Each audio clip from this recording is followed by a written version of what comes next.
Spoken ఇంగ్లీష్కి పోవడం బెటరా లేకపోతే సెల్ఫ్ లెర్నింగ్ బెటరా? అసలు ఎలా అయితే ఇంగ్లీష్ బెటర్గా వస్తుంది? ఇప్పుడు ఫర్ ఎగ్జాంపుల్ ఒకప్పుడు తెలుగు మీడియం వాళ్ళు ఉంటారు, ఇంగ్లీష్ నేర్చుకోవాలంటే చాలా భయపడుతూ ఉంటారు. సో అలాంటి వాళ్ళు ఈజీగా ఇంగ్లీష్ నేర్చుకోవాలంటే వాళ్ళకి ఎలాంటి సూచన? ఇప్పుడు మీడియం అనేది doesn't matter. So Telugu medium అయినా ఇంగ్లీష్ మీడియం అయినా సరే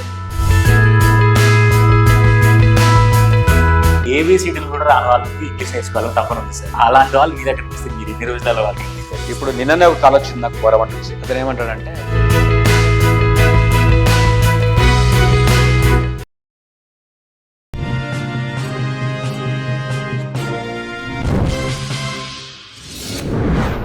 హాయ్ హలో నమస్తే, వెల్కమ్ టు సోషల్ పోస్ట్. ఈరోజు మనతో స్టూడియోలో నరసింహారెడ్డి గారు ఉన్నారు. Spoken English expert and trainer కూడా.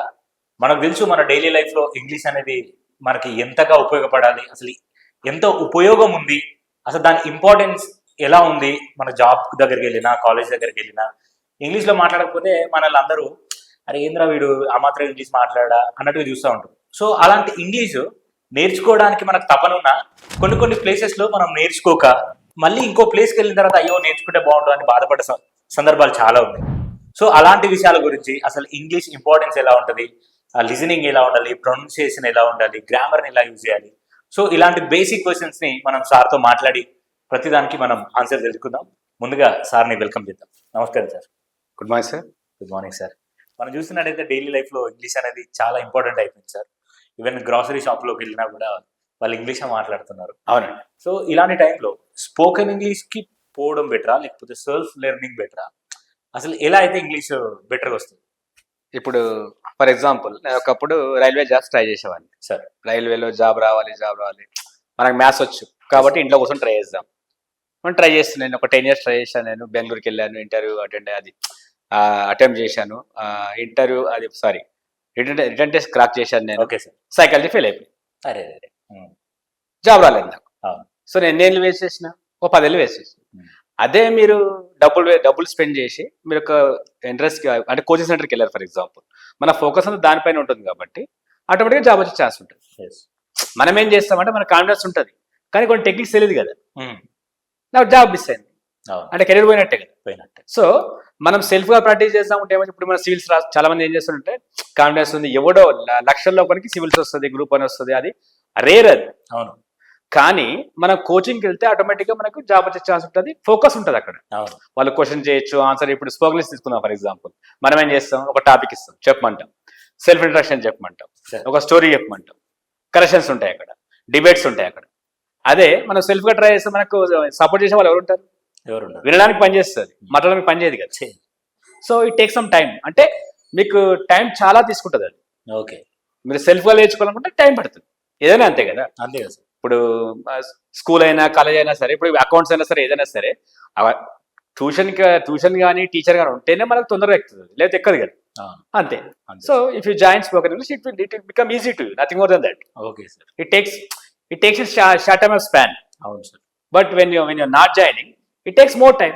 అవును సార్. చాలా మంది ఇంగ్లీష్ మాట్లాడుతూ ఉంటారు, రైట్, కాకపోతే వాళ్ళకు సెంటెన్స్ ఫార్మేషన్ రాదు. అవును. అంటే ఇన్ఫర్మేషన్ ని ఎక్స్ప్రెస్ చేయాలనుకుంటారు, ఓకే, కానీ రాదు. అంటే గ్రామర్ రాకనో లేకపోతే ఎలా ఉంటుంది? అసలు గ్రామర్ ఇంపార్టెన్స్ ఎలా ఉంటుంది ఇంగ్లీష్? సార్ ఇప్పుడు మనం మాట్లాడుతున్నాం, ఐ డింట్ వెంట్ అన్నా నేను, డిడ్ యూ కేమ్ ఎస్టర్డే అన్నాను నేను, right, will you came tomorrow అన్నాను. సో మనం ఏం చేస్తుంటామంటే మనం మాట్లాడేస్తున్నాం, అంటే నాకు కాన్ఫిడెన్స్ ఉంది, నేను ఇంగ్లీష్ మీడియం, సో నాకు ఇంగ్లీష్ బాగొచ్చు అని అనుకొని మనం మాట్లాడేస్తుంటాం, దాంట్లో తప్పులు మాట్లాడేస్తుంటాం. సో మీరు ఒక ఆఫీసర్ కేటగిరీలో ఉన్నారు, రైట్, లేదు మీరు ఒక మంచి స్టూడెంట్, మీకు ఒక ఈమెయిల్ వచ్చింది, రైట్, సంథింగ్ ఏదో అయింది, మీరు ఎక్స్ప్రెస్ చేయాలి. మీరు ఎక్స్ప్రెస్ స్టైల్ బాగుంది, అంతా బాగుంది, మీరు మంచిగా స్టైల్గా మాట్లాడుతున్నారు, అన్ని బాగా చేస్తున్నారు, కానీ మెసేజ్ అక్కడికి రాంగ్ వెళ్తుంది కదా. మీరు అడిగే క్వశ్చన్ రాంగ్, మీరు చెప్పే ఆన్సర్ రాంగ్, అదే కంపెనీకి లాస్, మనకు లాస్, సొసైటీ కూడా లాస్ అది. అదే మీరు గ్రామర్ కరెక్ట్గా ఒక రైట్ సెంటెన్స్ ఫ్రేమ్ చేశారు మీరు, సో రైట్ క్వశ్చన్ అడిగారు మీరు, సో రైట్గా ఆన్సర్ ఇచ్చారు, అది మీకు బెనిఫిట్, కంపెనీకి బెనిఫిట్, అందరికీ బెనిఫిట్ కదా. అప్పుడు మీకు టైం వేస్ట్ కాదు, మనం ఇన్సల్ట్ ఫీల్ కాము, ఎదుటి వాళ్ళ నుంచి మనము నెగిటివ్ ఎక్స్పెక్ట్ చేయమని.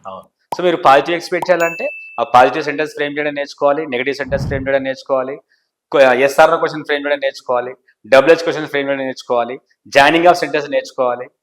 ఇవన్నీ నేర్చుకోవాలంటే గ్రామర్ నేర్చుకోవాల్సిందే. Okay sir. It's must. Yes sir. అని ఇప్పుడు తెలుగు మీడియం వాళ్ళు ఉంటారు. అవును, తెలుగు ఉండే వాళ్ళు తెలుగు అనర్గళంగా మాట్లాడతారు. రైట్, ఇంగ్లీష్ నేర్చుకోవాలంటే చాలా భయపడతా ఉంటారు వాళ్ళు. అవును. కానీ ఇంగ్లీష్ అనేది ఎసెన్షియల్ అయిపోయింది కాబట్టి నేర్చుకోక తప్పదు. సో అలాంటి వాళ్ళు ఈజీగా ఇంగ్లీష్ నేర్చుకోవాలంటే వాళ్ళకి ఎలాంటి సూచనలు? ఇప్పుడు మీడియం అనేది doesn't matter. Okay. So Telugu medium అయినా ఇంగ్లీష్ మీడియం అయినా సరే, ఇంగ్లీష్ మీడియం వాళ్ళకు కాన్ఫిడెన్స్ హైలో ఉంటుంది, కానీ ఇంగ్లీష్ మీడియం వాళ్ళు చాలా తప్పులు చేస్తారు. నాకు వచ్చి అనుకుంటున్నాడు, నేను చూస్తుంటా కదా మా స్టూడెంట్స్, అవును సార్. ఆడేమంటాడు, ఐ డింట్ వెంట్ అంటాడు, షీ డింట్ కేమ్ సార్ అంటాడు, ఐ డింట్ క్లీన్ సార్ అంటాడు, డిడ్ కేమ్ ఎస్టర్డే సార్ అంటాడు. So I didn't learn sir అంటాడు. సో అక్కడ ఏం చేస్తున్నారంటే ఐ డింట్ లెర్న్ అనేది wrong, I didn't not learn, I didn't వెంట అనేది wrong, I didn't not go. So వాళ్ళకి కాన్ఫిడెన్స్ ఉంటుంది కానీ వాళ్ళు రాంగ్ మాట్లాడతారు. తెలుగు మీడియం వాళ్ళే బెటర్, ఎందుకంటే వాళ్ళు రాదు అనే భావన ఉంటారు కాబట్టి వాళ్ళు నేర్చుకుంటారు. ప్రతి ఇది రైట్, ఇది రాంగ్, మనం బాగా నేర్చుకోవాలనే తపన ఉంటుంది కాబట్టి వాళ్ళు బాగా నేర్చుకుంటారు. కొద్దిగా లేట్ అయినా సరే వాళ్ళు ఫిక్స్ అయిపోతారు కాబట్టి వాళ్ళు బాగా మాట్లాడతారు ఫ్యూచర్లో. అవును సార్. సో మీడియం అనేది పెద్ద పెద్ద మ్యాటరే కాదు. Okay sir. Main understanding matter. అంటే వాళ్ళు అడిగే క్వశ్చన్ మనకు అర్థమవుతుందా, మనం రైట్గా ఆన్సర్ ఇవ్వగలుగుతున్నామా, రైట్గా ఒక స్టేట్మెంట్ ఇవ్వగలుగుతున్నామా, ఒక టాపిక్ పైన మనం మాట్లాడగలుగుతున్నామా అనేది పాయింట్ అంతే. Yes sir. ఇప్పుడు చాలా మంది ప్రొనౌన్సియేషన్ లో చాలా మిస్టేక్స్ చేస్తూ ఉంటారు. రైట్. ఇప్పుడు మాట్లాడే మనం వాడే పదాలు, అవును, కొన్ని సైలెంట్ వర్డ్స్ ఉంటాయి, అవును, ఈ సైలెంట్ లెటర్స్ ఉంటాయి. ఇవి కాకుండా ప్రొనౌన్సియేషన్ బెటర్ గా మనం ఎక్స్ప్రెస్ చేయాలంటే ఇలా. ఇప్పుడు మనం ఏం చేస్తున్నామంటే ఫస్ట్ మనం మాట్లాడడం నేర్చుకోవాలి ఫస్ట్. ఓకే. అది రైటా రాంగా, ఒక స్పీచ్ ఇవ్వగలుగుతున్నారా, చిన్న చిన్న టాపిక్ పైన మాట్లాడగలుగుతున్నారా, హీరో గురించి మాట్లాడుతున్నారా, తెలిసిన విషయాలు మీరు మాట్లాడగలుగుతున్నారా అని బాగా పనిచేస్తుంది. ఇంకోటి మనం మాట్లాడేది సామాన్యులకు అర్థమవుతుందా, ఒక లేబర్కి అర్థమవుతుందా, ఒక ప్లంబర్కి, ఎలక్ట్రీషియన్కి, ఫిట్టర్కి, ఎవరికి, ఒక పేరెంట్కి మీరు మాట్లాడేది అర్థమవుతుందా లేదు పాయింట్ అక్కడ. అంతేగాని నేను రైట్ ప్రొనౌన్సియేషన్ మాట్లాడతాను. ఇప్పుడు కార్ ఉంది ఫర్ ఎగ్జాంపుల్, అది కా అనాలి మనం, రైట్. డాక్టర్ ఉంది, డాక్టర్ అనాలి అది. సో ఆ స్టైల్లో మాట్లాడితే ఎవరికి అర్థమవుతుంది అది? అంటే మీ రేంజ్, అంటే మీరు ఒక ప్రొఫెసర్ అయితే ప్రొఫెసర్కి అర్థమవుతుంది, టీచర్ అయితే టీచర్కి అర్థమవుతుంది, కానీ పిల్లలకు అర్థం కాకపోవచ్చు, పేరెంట్స్కి అర్థం కాకపోవచ్చు, సామాన్యులకు అర్థం కాకపోవచ్చు. సో వాళ్ళ రేంజ్ మాట్లాడడమే కరెక్ట్. మీరు తప్పలేదు, ప్రొనౌన్సియేషన్ కరెక్ట్ రైట్ ప్రొనౌన్సియేషన్ మాట్లాడితే అది న్యూట్రల్ ఇంగ్లీష్, అది మాట్లాడితే అది మీ రేంజ్ వాళ్ళకి, అంటే ఒక రేంజ్ పెరిగిన తర్వాత రేంజ్ టు రేంజ్ కి పనిచేస్తుంది. బాగుంటుంది. కానీ టాప్ టు బాటమ్ పనిచేయదు, అది టాప్ టు టాప్ పనిచేస్తుంది. అప్పుడు మనకు అది ఓకే అఫీషియల్ గా పనిచేస్తుంది. అది ఒక మీరు హై రేంజ్ లో ఉన్నప్పుడు బాగా పనిచేస్తుంది, కానీ మీరు టాప్ నుంచి బాటంకి వచ్చినప్పుడు పనిచేయదు. ఎందుకంటే వాళ్ళకి అర్థం కాదు కదా. ఫస్ట్ వాళ్ళకి అర్థం కావాలంటే వాళ్ళు ఎలా మాట్లాడతారో అలా మాట్లాడితే సరిపోతుంది. వాళ్ళకి అర్థం కావాలి ఫస్ట్. మీరు కార్ అనబోయి మీరు కా అన్నారు అనుకోండి, ఇటు గడ్డ కా అన్నారు అనుకోండి స్టైల్ గా, మనకి అర్థం కాదు కదా. వీడు కావు అంటున్నాడు అనుకుంటాడు అంతే. అప్పుడు మనకు వానికి అర్థం కానప్పుడు గెట్ మీ కార్ అన్నాం అనుకోండి, గెట్ మీ కా అంటే మీ డ్రైవర్ ఉన్నాడు, గెట్ మీ ద కా అంటే వానికి అర్థం కాలేదు. వీడు ఏందేమన్నాడు అని అన్ని ఎత్తుకుంటాడు, వాడికి టైం వేస్ట్ కదా. వాడు జస్ట్ కార్ అనేది గుర్తుపెట్టుకుంటాడు. వారికి కార్ అనేది బ్లైండ్. మనకు బస్సు కారు అనేది మనం బస్సు అంటాం, బస్ ఆ స్టైల్ గా మనం అన్నాం అనుకోండి, మనకి ఎక్కాలి కదా ఫస్ట్. వాడు కొద్దిగా it take some time to register. So మనం ఒక రేంజ్ ఉన్నప్పుడు ఓకే అది, కానీ ఆ రేంజ్ దిగాలన్నప్పుడు తప్పగా వాళ్ళకి అర్థమయ్యే భాషలో మాట్లాడితేనే బెటర్. Okay sir. అండ్ నేను చిన్న ఉన్నప్పుడు కూడా మా ఇంగ్లీష్ టీచర్ ఏమని చెప్తుండే అంటే, ఇప్పుడు నువ్వు తెలుగులో ఎట్లయితే మాట్లాడుతున్నావు, అవును, ఆ తెలుగు సెంటెన్స్ ని ఇంగ్లీష్ లో థింక్, రైట్, ఆ ఇంగ్లీష్ లో థింక్ చేయడం వల్ల అవును నీకు ఇంగ్లీష్ ఈజీ వస్తుంది అని చెప్పేవాడు. అవును, అది ఏమంటుంది సరే. ఇప్పుడు ఎలా ఉంటుంది అంటే స్టార్టింగ్ లో అందరూ అదే పని చేస్తారు కదా. మనం ఒక దేనన్నా, ఇప్పుడు నేను సినిమాకి వెళ్ళాను, ఫస్ట్ నేను సినిమాకి వెళ్ళానంటే సినిమా ఐ గో వెంట్ అట్లా మనం థింక్ చేస్తాం. ఫస్ట్ స్టార్టింగ్ స్టేజ్ లో మనం తెలుగులోనే థింక్ చేయాలి, అంటే తెలుగు టు ఇంగ్లీష్ ట్రాన్స్లేట్ చేస్తుంటాం. మన మైండ్ అనేది మన తెలుగు వాళ్ళ మీద తెలుగులో ట్రాన్స్లేట్ చేస్తాం, హిందీ వాళ్ళ హిందీలో అయితే ఇంగ్లీష్లో, హిందీలో అట్లా జనరల్ గా స్టార్టింగ్ లో అది ఉంటుంది. కానీ రెగ్యులర్ గా అయిపోయిన తర్వాత మీకు అది స్పెషల్ గా తెలుగు టు ఇంగ్లీష్ ట్రాన్స్లేట్ చేయాల్సిన అవసరం మనకు రాదు అసలు. ఎందుకంటే మనకు రేంజ్ అనేది పెరిగిపోతుంది కదా, మీకు ప్రాక్టీస్ బాగా వచ్చేస్తుంది కాబట్టి ఆటోమేటిక్ గా మీ మైండ్ ఇంగ్లీష్ వచ్చేస్తుంది. అది తెలుగు టు ఇంగ్లీష్ అనేది బిగినింగ్, అది సో బిగినింగ్ లో యూజ్ అవుతుంది, బిగినింగ్ లో యూజ్ అవుతుంది. అది మీరు యూజ్ అవుతుంది అని కాదు, ఆటోమేటిక్ గా మన మైండ్ థింక్ చేస్తుంది. అది సార్ తప్పేం లేదు. అది మనకు మెయిన్ గా ఇప్పుడు స్పీకింగ్ ఎలా ఇంపార్టెంటో దానికంటే most important listening, right. So ఈ లిజనింగ్ స్కిల్ ని మనం ఎలా మెరుగుపరచుకోవాలి, లిజనింగ్ స్కిల్ ద్వారా ఇంగ్లీష్ లో మనం మాట్లాడడానికి ఈజీ అవుతుంది. ఫర్ ఎగ్జాంపుల్ మీరు ఒక క్వశ్చన్ వేశారు నాకు, సార్ నేను వింటేనే కదా నాకు అర్థమైంది. బేసిక్ అంతే కదా. Sure. మీరు ఇప్పుడు మీరు ఏం చెప్తున్నారో నేను కనీసం ఫోకస్ చేయకుండా ఎస్ నేను మీకు ఆన్సర్ ఎలా ఇవ్వగలుగుతాను? నేను ఇవ్వలేను కదా. Can't so listening is an art. You must listen Yeah. Who ever is saying, what ever is saying, so what ఈ వాంట్స్ టు సే.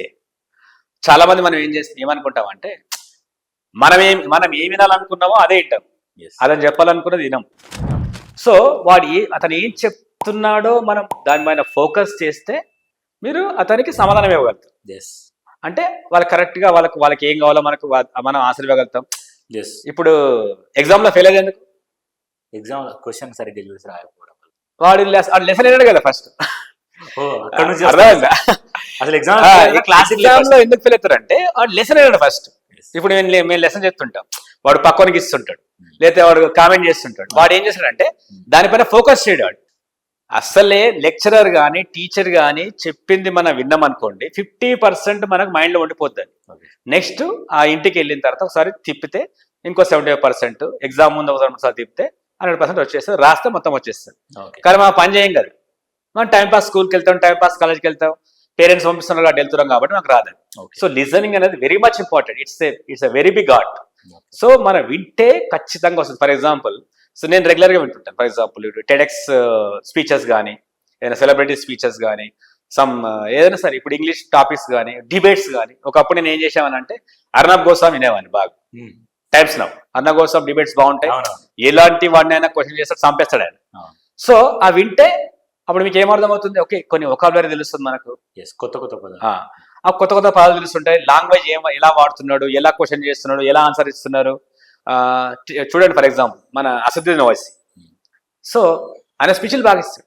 విన్నారా మీరు అసదుద్దీన్ ఓవైసీ? సూపర్ అసలు ఇస్తాడు. అక్బరుద్దీన్ ఓవైసీ కానీ, ఒకప్పుడు మన స్పీకర్ సురేష్ రెడ్డి గారు. సో అసెంబ్లీలో అక్కడ లోక్సభలో వాళ్ళు మాట్లాడుతుంటే విందాం. ఆ వింటే మనకి కిక్ వస్తుంది. వాళ్ళు ఎంత బాగా మాట్లాడతారు, అప్పుడు మనకు ఆ లాంగ్వేజ్ వస్తుంది కదా, రైట్? ఇప్పుడు మన ఆర్జీ గారు మాట్లాడుతుంటారు, వాళ్ళకు నేను వింటుంటాను. ఆర్జీవి వీడియోస్ మీరు ఫాలో అవుతే మీకు లైఫ్ లో కాన్ఫిడెన్స్ పెరుగుతుంది, వొకాబులరీ బాగా పెరుగుతుంది. ఇంగ్లీష్ వొకాబులరీ ఒక్కొక్క వీడియోలో ఒక 10 రాసుకోవచ్చు మనం ఆయన దగ్గర నుంచి. నేను 10-20 రాసుకుంటా డైలీ నేను వీడియోస్ ని. సో లిజనింగ్ అనేది very much important. If you listen, you'll get the vocabulary. And moreover, you understand how you can speak. మనం నేర్చుకుంటాం కదా, అరే ఇలా మాట్లాడవచ్చు, ఇలా మనము ఆన్సర్ ఇవ్వచ్చు, ఇలా క్వశ్చన్ చేయొచ్చు, వొకాబులరీ పెంచుకోవచ్చు. లిజనింగ్ చాలా ఇంపార్టెంట్. మీరు ఇంటేనే కదా ఏం మాట్లాడాలో తెలిసేది. మనకు రాదు కాబట్టి వినాలంతే. అండ్ ఇప్పుడు ఏబిసిడీలు కూడా రాని వాళ్ళకి ఇంగ్లీష్ నేర్చుకోవాలని తప్పని ఉంది సార్, రైట్? ఒకవేళ అలాంటి వాళ్ళు మీ దగ్గరకు వస్తే మీరు ఎన్ని రోజులలో వాళ్ళకి ఇంగ్లీష్ నేర్పిస్తారు? ఇప్పుడు నిన్ననే ఒక కాల్ వచ్చింది నాకు బోరబండ నుంచి. అతను ఏమంటాడంటే, సార్ నాకు స్పెల్లింగ్స్ రావు, స్పెల్లింగ్స్ నేర్పిల్లంట. ఇప్పుడు అసలు ఏబిసిలు రాని వాళ్ళకి ఇంగ్లీష్ నేర్పడం అనేది జోక్. ఎందుకంటే మనం ఏం చేస్తామంటే, ఇప్పుడు నాది బిజినెస్ కాబట్టి నువ్వు జాయిన్ అయిపో, వచ్చేస్తే నీకు నేను చూసుకుంటా కదా అంటాను. నేను అనను, నేను అలా చెప్తాను అనమాట. అనేది చాలా టైం పడుతుంది. ఇది 2 నెలలు పట్టొచ్చు, 3 నెలలు పట్టొచ్చు, 6 నెలలు పట్టొచ్చు, సంవత్సరం పట్టొచ్చు. It takes lot of time. ఒకవేళ నీకు ఓపిక ఉంటే జాయిన్ గా, లేదంటే వద్దు. ఎందుకంటే ఏబిసిడి అంటే నథింగ్ బట్ నర్సరీ కదా. సో మనం ఏం చేస్తామంటే, ఇప్పుడు నాకు డబ్బులు కావాలంటే ఏం చేస్తాను, నేను చూసుకుంటా కదా నీకు. ఇప్పుడు చాలా మంది మనం జోక్ ఏంటంటే, యూట్యూబ్ లో చూస్తుంటాం మనం, తెలుగు వస్తే చాలు నేను ఇంగ్లీష్ నేర్పించేస్తా అంటారు. తెలుగు వస్తే ఇంగ్లీష్ జోక్ అది. ఇంగ్లీష్ వస్తేనే ఇంగ్లీష్ వస్తుంది. మినిమం ఇంగ్లీష్ రావాలి. రీడింగ్, రైటింగ్ వాళ్ళు చేయగలితేనే మనం 2 to 3 months పడుతుంది. ఇప్పుడు గ్రాడ్యుయేట్స్కే, ఒక గ్రాడ్యుయేట్, ఒక పీజీ, ఒక మేనేజర్ కేటగిరీ, ఒక బీకామ్, ఒక ఎంఏ, ఒక MA, any kind of PG కానీ డిగ్రీ కానీ వాళ్ళకే 2-3 months పడుతున్నప్పుడు అసలు ఏం ఇంగ్లీష్ రాని వాళ్ళకు సంవత్సరం పట్టినా ఆశ్చర్యపడిన, 2 సంవత్సరం పట్టినా ఆశ్చర్యపడాల్సిన లేదు. It takes long time. నేనైతే నో అని చెప్తాను ఫస్ట్. దానికి బదులు నీకు ప్రొఫెషనల్ నేర్చుకుంటే నువ్వు బాగుపడే ఛాన్స్ ఉంటుంది. అంతేగాని నీకు ఏబిసిడికి వెళ్ళి నేర్చుకుంటా అనే మన డబ్బులు నాకు జోబులోకి వస్తాయి కానీ అనగత రాదు. Long time. It's a process. జోకే అది చెప్పాలంటే. Okay sir. ఒక ఎక్స్పర్ట్ ఏమంటున్నాడంటే యూట్యూబ్ మాట్లాడుతూ, అసలు ఇంగ్లీష్ నేర్చుకోవడం అనేది పెద్ద వాల్యూ, అసలు ఇంగ్లీష్ వాల్యూయే లేదు ఇక్కడ. ఓకే, ఇంగ్లీష్ నేర్చుకోవాల్సినంత ఇంపార్టెంట్ కానే కాదు. రైట్. వేరే ఏ దేశాల్లో ఇంగ్లీష్ కి అంత వాల్యూ ఇవ్వరు, మన ఇండియాలోనే ఇస్తారు. Hmm. మనకు లాంగ్వేజ్ ఉన్నాయి కదా తెలుగు, దాన్ని నేర్చుకొని రావక ఈ ఇంగ్లీష్ ఎందుకు రా స్వామి అని చెప్పేసి మాట్లాడుతుంది సార్. దాని మీద మీ ఒపీనియన్? సార్ ఇప్పుడు తెలుగు వినటానికి, తెలుగు నవలు చదవడానికి, రైట్, తెలుగు రాయడానికి తెలుగు చాలా అవసరం, నేను ఒప్పుకుంటాను. నేను నా తెలుగుడమే, నేను తెలుగు మీడియంలో పుట్టాను, పెరిగాను, చదువుకుని అన్ని చేశాను. కానీ ఇప్పుడు ఇంగ్లీష్ ఎట్లా ఎందుకు మారానంటే అట్లా వచ్చేసింది నాకు ఆటోమేటిక్. ఎగ్జాక్ట్. మనం ఇప్పుడు ఇంగ్లీష్ అవసరం మనం అనుకుంటాం. ఇప్పుడు నువ్వు బ్యాంక్ వెళ్ళావు, ఆడ ఫామ్ ఉంటుంది, ఫామ్ తెలుగులో ఉంటుందా, హిందీలో ఉంటుంది, లేదా ఇంగ్లీష్లో ఉంటుంది. అది నేషనల్ బ్యాంక్ అని హిందీలో ఉంటుంది, నాకు హిందీ రాదు కాబట్టి ఇంగ్లీష్ నింపాల్సిందే. మనకు అర్థం కాదు కదా. కాదు, మీకు ఇంగ్లీష్ వస్తుంది కదా, ఫామ్ నింపేది రాదు. ఇంగ్లీష్ మీకు అది డెబిట్ ఫామా, మీరు డబ్బులు డిపాజిట్ చేస్తున్నారా, పోనీ డబ్బులు తీసుకుంటారా, నింపాలి కదా. డేట్ ఆఫ్ బర్త్ ఫామ్ నింపాలా. ఎక్కడికి వెళ్ళినా సరే తెలుగులో ఉండదు కదా, ఉండదు, ఇంగ్లీష్లో ఉంటుంది. చలో మనం ఇప్పుడు ప్రతి ఒక్కడు బయటికి వెళ్ళాలనుకుంటాడు. ఎక్కడికి? ఏ గ్రాడ్యుయేట్ అయినా సరే ఇప్పుడు ట్రెండ్ ఏంది, ఫారెన్ కంట్రీ చదువుకోవాలి, బయటికి పోవాలి. అంటే ఏంది, రీసెంట్లీ మా ఫ్రెండ్ వాళ్ళ కొడుకు ఐర్లాండ్కి వెళ్ళింది డాక్టర్, మళ్ళీ నెక్స్ట్ వాళ్ళకి ఇంకో కొడుకు అమెరికా వెళ్తాడు సంథింగ్. అంటే బయటికి వెళ్ళాలంటే ఏం చేయాలి నువ్వు? లాంగ్వేజ్ రావాలి, ఇంగ్లీష్ రావాల్సింది కదా. టోఫెల్ ఉంది, test of English foreign language. అది రాయాలంటే లిజనింగ్ రావాలి, రీడింగ్ రావాలి, రైటింగ్ రావాలి, స్పీకింగ్ రావాలి, ఆ స్కిల్స్ రావాలి కదా.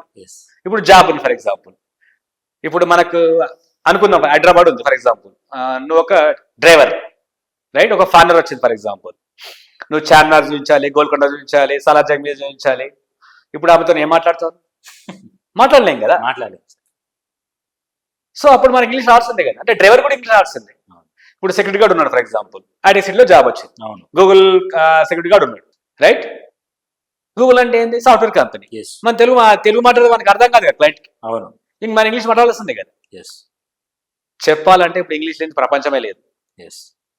సో చూడండి, ఎనీ కైండ్ ఆఫ్ స్కూల్, ఇప్పుడు మన తెలుగు మీడియం స్కూల్స్ కనిపిస్తున్నాయి, గవర్నమెంట్ స్కూల్స్ ఉన్నాయి, దాంట్లో కూడా ఇంగ్లీష్ మీడియం వచ్చేసింది. ఇప్పుడు రాజశేఖర ఇంగ్లీష్ మీడియం స్టార్ట్ చేశాడు, మన జగన్ గారు స్టార్ట్ చేశారు ఇంగ్లీష్ మీడియం స్కూల్స్, రైట్. ఎందుకు? English is life. మనం అనుకుంటాం చెప్పడానికి డైలాగ్ బాగుంటుంది, అది ఏంటి, తెలుగు మీడియం స్కూల్స్ ఉంటే బాగుంటుంది అని. కానీ మీరు ఒక 10th క్లాస్ దాటిన తర్వాత ఇంటర్మీడియట్, డిగ్రీకి వెళ్తే ఆ బుక్స్ అన్ని ఇంగ్లీష్లోనే ఉంటాయి. మనకు ఏ లైబ్రరీకి వెళ్ళినా సరే any kind of books, science, maths ఇంగ్లీష్లో ఉంటాయి.